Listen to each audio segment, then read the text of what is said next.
Aba, teka nga lang, Oscar. Di ko kursunada yung tingin na itong baklang to eh. Labog na. Hoy, ikaw bakla ka? Bakit ang sama mo makatingin? Oscar, ikaw pala yan. Di kita nakilala sa malayo ah. Pero, yan ba yung jowa mo? Parang hindi siya maganda magsasalita. Oo, mga agaw. Hindi naman kita tinitingnan ng masama. Ano pa bang gusto mo? Sayo na yan si Oscar. Pagsaksakan mo na yan sa baga mo. Oh, sino naman tong kasama mo may epal na to? Miss, pwede ba? Huwag ka na lang mangialam sa amin dalawang tong baklang to. Dahil wala kang alam, kaya manahimik ka na lang. Aba miss, teka nga lang. Ano yung sinasabi mo na wala akong kaalam-alam? Para malaman mo, yung boyfriend mo, niloko lang naman niya yung kaibigan ko.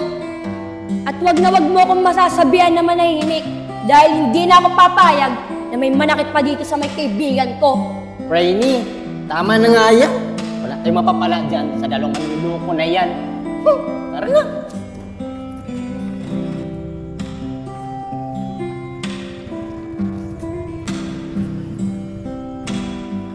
Annalyn, hindi ko gusto yung tabas ng bunganga ng jowa ni Oscar. Kung makapagsalita siya, kala mo kung sino siya. Ay naku, Rainy. Huwag mo na yung patulan. Baka kasi mamaya, magkaroon ka ng problema. Hindi ka pa matuloy sa pag-alis mo sa sunod na buwan. Tara na nga. Lab, pwede ba? Umalis na lang ulit tayo dito sa lugar na to. Dahil pag nakikita ko yung baklang yun, kumukulo talaga yung dugo ko. Sige na nga, Lab. Kaya ang gusto mo. Aalis tayo dito. Bukas na bukas din. Para wala namang problema. Talaga. Tara na.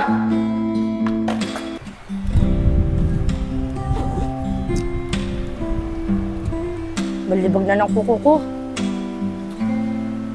Palinis kaya ako sa bestie ko. Tawagan ko nga siya.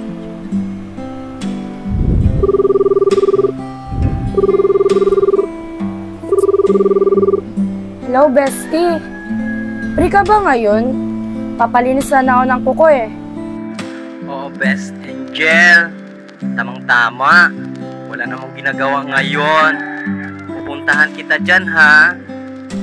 O sige, bestie. Salamat ah. Sige, best. Thank you rin. Hintayin na lang kita dito. Okay, best.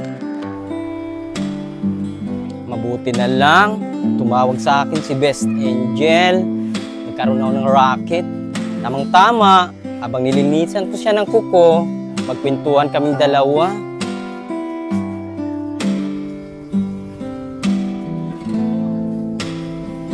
Sana nandito siya. Miss Angel? Miss Angel? Nandyan ka ba? Miss Angel! Andito na ako! Teka, Bes!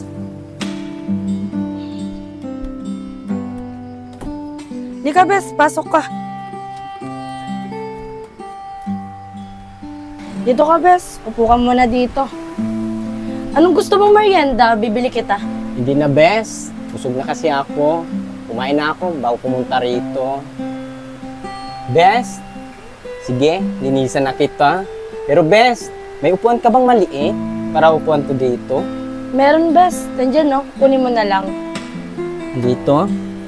Aray ko. Bes, kumusta ka na pala? Nagkaroon ka na ba ng boyfriend? Wala pa nga, Bes, eh. Bakit naman? Sa dami-daming lalaki dito sa mundo, wala ka pa rin boyfriend. Mabuti pa nga ako. May boyfriend, kaso niloko ako dati. Pero ngayon, may bago ako, si Apong. Wow! Sino naman yung apong na yan? Si Apong, yung pogi dun sa lugar namin. Naging jowa ko. Teka, Bes. Yung sinasabi mo ba ng loko sa'yo? Yun ba yung Oscar? Nakita ko kasi yun nung nakakaraan. May kasama may kulay ang buhok. Hay naku, Bes. Oo, Si Oscar yon, yung ex-boyfriend ko. At yung sinabi mong may kulay ang buhok, si Mariel yon. Ayun yung mga agaw. Ginagaw niya sa akin si Oscar. Bes, huwag na natin pag-usapan yun. Baka kasi mamaya, sugatan pa yung paa mo. Siya nga pala, Bes. Yung kaibigan ko, si Shane, umuwi ng nakarang araw. Natatandaan mo pa ba siya? Shane? Oo, si Shane. Natatandaan ko na siya. Kaso, ang tagal na nawala yun sa atin. Siguro may boyfriend na siya na taga-ibang bansa. Best, paras kayo. Wala rin siyang boyfriend. At alam mo, nakausap ko sa kagabi. May pinaplano siya para malaman namin kung mahal ako ng boyfriend kong si Apong. Oh, ano na naman yung pinaplano nyo? Sige, Bes, kwento ko na sa iyo. Sabi kasi sa akin ni Shane, kinikindatan daw siya ng boyfriend ko. At ang plano niya, pasakayin daw niya yung boyfriend ko. Sa tingin mo, Bes, tama kayong iniisip ni Shane? Bes, para sa akin lang ah. Baka kasi magkatuluyan sila sa gagawin niya. Pero ikaw, kaibigan mo naman siya eh. Kung may tiwala ka sa kanya, hindi pagpatuloy niya yung gagawin niya. Hay naku, Bes! Naguguluhan na ako. Yung isang paa mo naman, para matapos na tayo.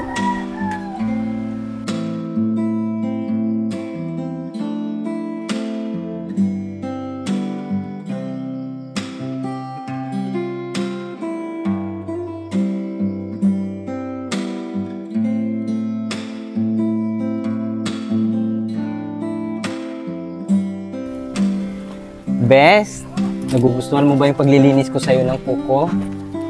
Oo naman, Bes. Kaya nga ikaw yung tinawagan ko eh. Uy, Bes!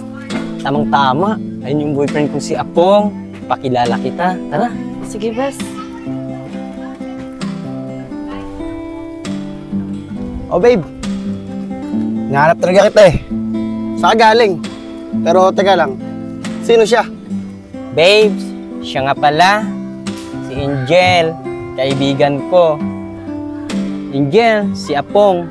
Ayun yung kinikwento ko sa'yo na boyfriend ko. Angel, nagagala kita makakilala. Ako nga pala si Apong. Ako nga pala si Angel, kaibigan ni Annalyn. Babes, ano yan? Bitawan mo na yan. Ganyan dun yung ginagawa mo kay Shane. Pinakilala kita. Di naman, babe. Ganda kasi nung kasamaan mo eh. Paano, Bes? Mauna na kami ni Apong, boyfriend ko. Alis na kami, ha? Sige, Bes. Ingat kayo. Ikaw din, mag-ingat ka rin. Tara na, Babes. Mukhang tama nga si Shane. Di mapagkakatiwalaan yung boyfriend ni Annalyn. Tol, tignan mo. Ang galing talaga. Oo nga tol, naiingit ako. Tol, tingnan mo si Apong. Ang sit-sit nila oh. Kaya nga eh. Robby! RJ! Bakit parang pinagtatawanan niyo ata kami ng jowa ko? Tol Apong, hindi naman. Sweet nyo ang dalawa eh. Parang naiingit kami dalawa ni RJ. Hi mga pogi! Nainggit ba kayo sa amin? Magjowa na lang kayo, nakatulad ko. At higa lang kayo. At pagtayo nyo, may pera na agad kayo. Naku babe, tama na nga yan. Kung ano-anong pinagsasabi dyan sa mga tropa ko. Sige mga pogi. Tara. Bye-bye, mag-ingat kayo. Doon ako ka na, Jay. Tol, ingat. Tol, Romy, tingnan mo yung jowa ni Tol Apong. Higa lang daw, tapos magkakapera na. Totoo ba yun? Naku tol RJ, huwag ka maniwala dun. Di totoo mga sinasabi nun. O paano? Tara na, manonood tayo sa court. Babe, ikaw kung ano-anong pinagsasabi mo sa mga barkada ko, baka mamaya maniwala yun. Hoy, kumaring Annalyn, mukhang seryosong-seryoso ko dyan sa boyfriend mo ha. Baka katulad lang din yan ni Oscar, gagatasan ka. Hay naku, kumaring Anggi. Grabe ka naman sa akin. Pero kumaring Anggi, ang ganda ng outfit mo. Mas bagay sa akin. Pwede? Palit tayo?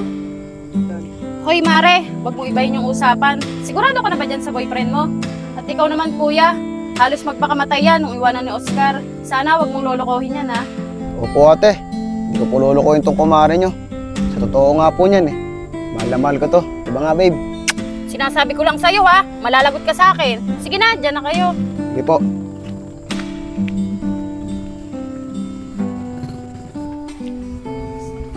O lab, wala ka na bang naiwan?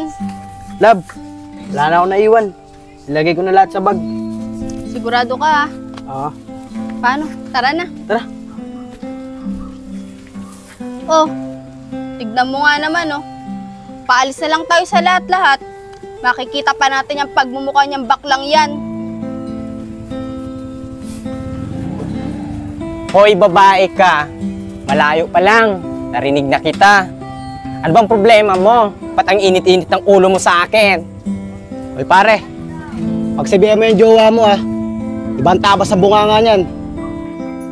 Ay pare, huwag mo pagsalitaan ng ganito yung jowa ko.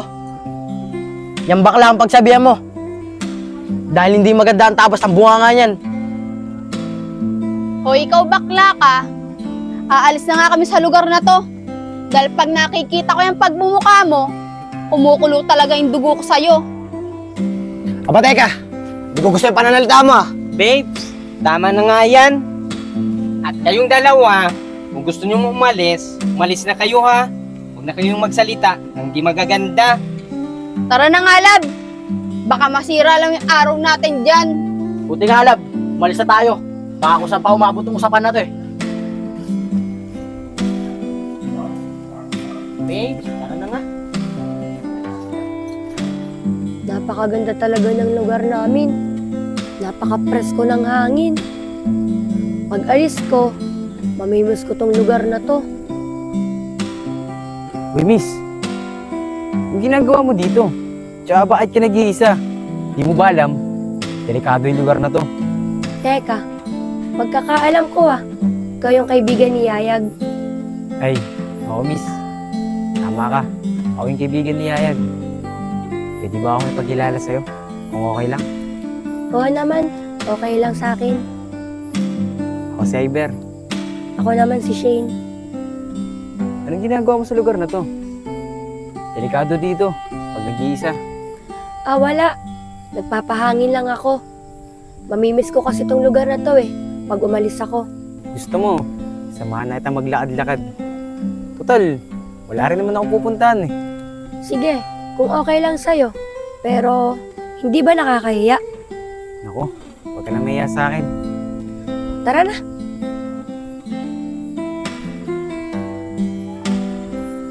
Hey Shane, pwede ba ako magtanong sa'yo? May boyfriend ka na ba? Wala. Wala pa sa isip ko mag-boyfriend. O Iber, bakit magkasama kayo ni Shane? Pre, nakita ko kasi siya. Naglalakad siya mag-isa. Sinumahan ko na Baka si mamaya, ano pang mangyari sa kanya hindi maganda. Ganun ba pre? Sige, ako na lang sasama kay Shane. Sigurado ka ba pre? Baka mamaya, makita ka pa na Annalyn. Magkaroon pa ng problema. Sige pre, akong bahala. Sigurado ka? Oo pre. Basta, labas ako dyan ha. Sige, sige. Apong, ba't tila hindi maata kasamahan yung preni kong si Annalyn? Shane, pwede ba? Doon na lang natin pag-usapan. Para naman makaupo tayo. Tsaka doon ko na rin sasabihin sa'yo. Kasi naman dito nakatayo tayo. Nakakangalay. O sige. Tara. Apong, nasaan na ba kasi yung preni ko? Kanina ko pa siya hindi nakikita Baka si mamaya, may tampo na naman siya sa akin. Shane, kasamahan ko siya kanina Pero umuwi muna. Mapahinga daw siya. Pero kanina, may pinakilala siya sa akin. Angel ba yun? Kilala mo ba siya? Oo, kilala ko siya. Nakakasama ko siya dati. Pero, Apong, may tatanong ako sa'yo. Bakit mo ako kinikindatan nung nakakaraan? May gusto ka ba sa akin? Ay nako, kanina pa hinahanap yung babes kong si Apong. Pero, di pa rin siya makita. Asan kaya yun? Ay, tamang-tama. Ay si Iber, mapagtanong nga kung napansin niya. Naku, bahala siya. Pag nalaman to ni Annalyn. Ay, Bar, pwede magtanong? Napansin mo ba yung boyfriend ko, si Apong? Kanina ko pa kasi siya hinahanap eh. Hindi ko pa rin siya makita. Ah? Si Apong ba? Ay, Bar, parang may tinatago ka. Huwag kang magsinungaling sa akin. Kilala kita. Hindi. Hindi, Annalyn. Hindi naman ako magsisinungaling sa'yo eh. Ah, basta. Si Apong, nakita ko dun. Kasama niya si Shane. Basta, huwag kang maingin na ako nagsabi sa'yo ha. Ah, ganun ba? Maraming salamat sa'yo ha. Naasahan mo. Hindi malalaman to ng boyfriend kong si Apong. Sige, Annalyn. Ikaw bahala sa akin ha. O paano, iwan na kita dyan. Sige, mag-ingat ka ha. Mukhang ito na yata yung pinaplano ni Shane para sa boyfriend kong si Apong. Eh, Shane, paano kung sabihin ko sa'yo oo? Gusto kita. May pag-asa ba ako sa'yo? Paano naman yung kaibigan ko si Annalyn? Di ba, mahal niyo ang isa't isa? Sige, Shane. Sasabihin ko na sa'yo. Yan si Annalyn, hindi ko mahal yan. Pineperahan ko lang yan para mabili ko yung mga gusto ko. Ano? Pineperahan mo lang si Annalyn? Oo, Shane. Pineperahan ko lang si Annalyn. Pero kung papayagan mo ako manligaw sa'yo, ikaw ang seseresohin ko at hindi siya. Ano yan? Sinasabi ko na nga ba? May tinatago kayong lihim sa akin. Hindi, babe. Mala iniisip mo. Yung kaibigan mo kasi, tatambay ako dyan kanina, biglang dumating. At alam mo, babe, umamin siya na may gusto raw siya sa akin. Apong, huwag ka na magpanggap. Dahil lahat ng ito, plano ko. At alam yan ni Annalyn. Preni, totoo nga ang hinala ko na hindi ka niya mahal at pineperahan ka lang niya. Babe, huwag ka maniwala dyan. Sinungaling ang babae na yan. Tsaka babe, sino papaniwala mo? Siya o kung tao mahal mo? Bitawan mo nga ako. Mas paniniwalaan ko yung tunay na kaibigan ko kaysa sa'yo manluloko. At saka, di mo kayang tumbasan yung matagal namin pinagsamahan. Babe, huwag mong paniwalaan yan. Di ba sabi mo sa akin, mahal mo ako at ibibigay mo lahat ng gusto ko. Bitawan mo nga ako. Huwag mo kang hawakan. Katulad ka kay Oscar, manluloko. Brainy, maraming salamat sa iyo ha. Kung hindi dahil sa iyo, hindi ko malaman yung panluloko ng lalaki na yan. Wala yun, Preni. Sino pa ba magtutulungan? E di tayong tunay na magkaibigan. O paano? Tara na, iwanan natin yung manluloko lalaking yan.